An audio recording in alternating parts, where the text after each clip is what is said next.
Hello again. In this lecture, we're going to be talking about Quixel. We've talked about it earlier on our lectures, but today we're going to be taking it to another level. So we're done with the interior section now, and we're going to be moving on to the exterior section, in which we're going to be needing some 3D assets to be imported so that we can scatter them around for our exterior scenes. And what better way of doing it than with Quixel?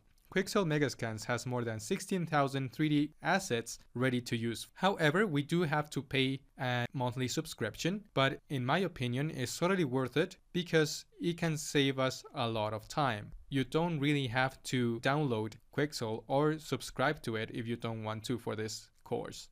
If you want to, you can also go to 3dsguy.org or just use the Chaos Cosmos library. So first of all, if you want to go ahead with this, up here we will have the products.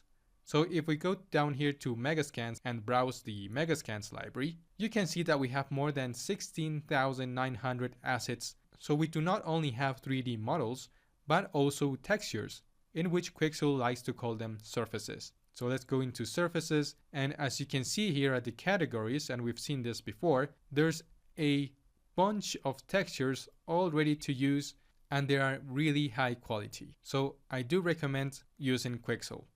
If we go to our 3D assets, you can see the detail that all of these have.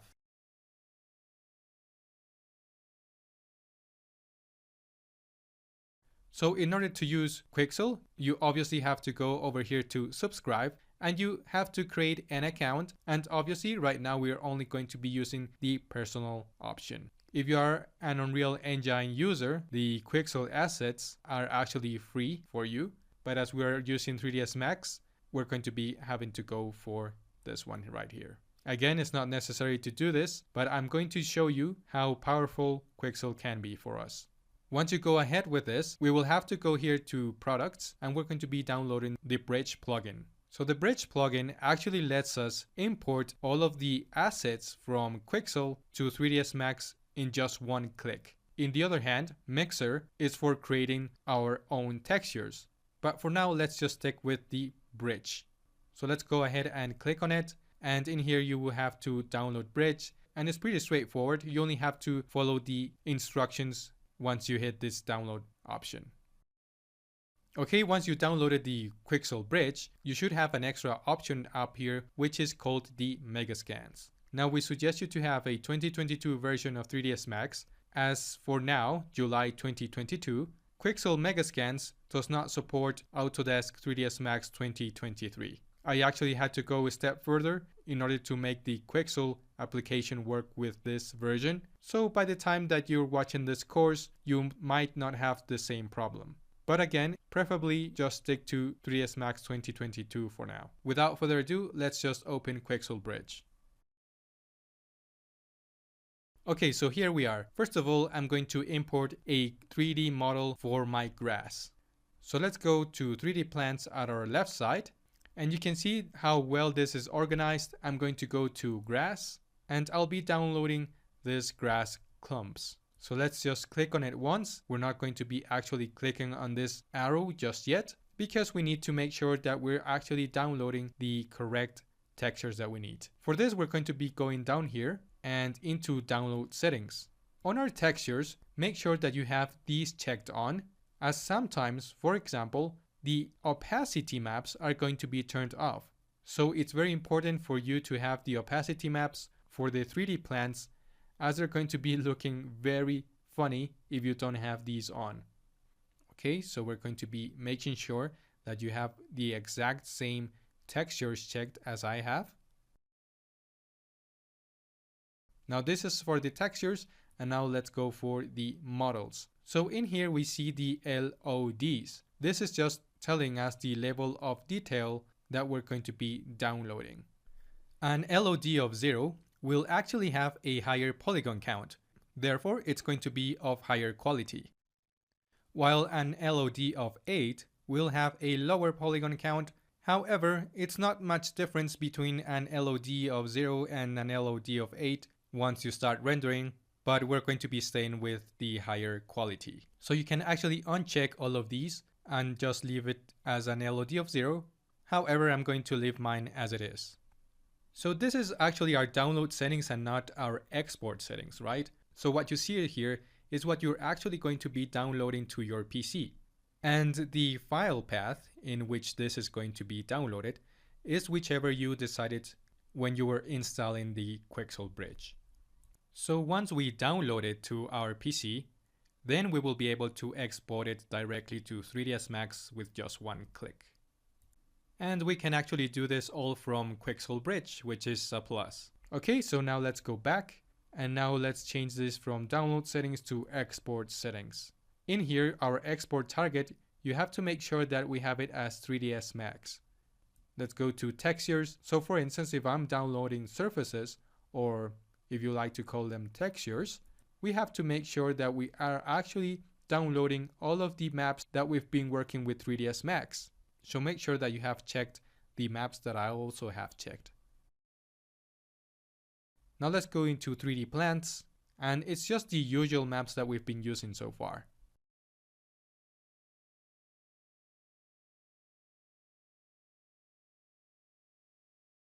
Alright, now let's go back and now into our models. In here, let's go ahead and just have LOD0 checked. Let's go back and now let's start downloading this.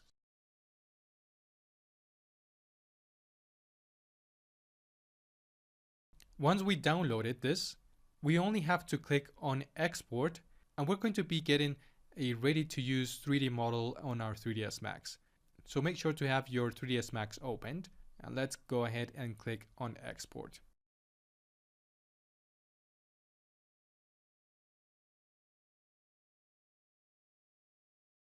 Okay, so now we've exported that successfully.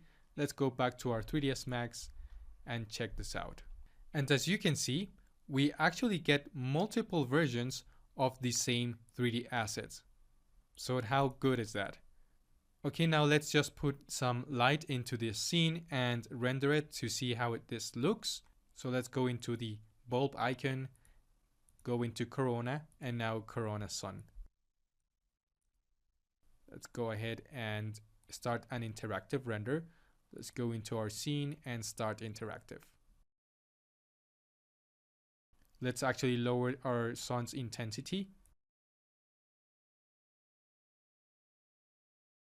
to around 0.1.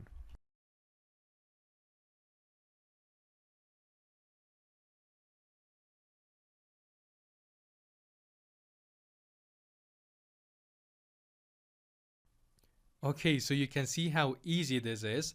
And if we go into our material editor, we can see that we've also have the materials here. So let's just select this one, select tree and move it up here.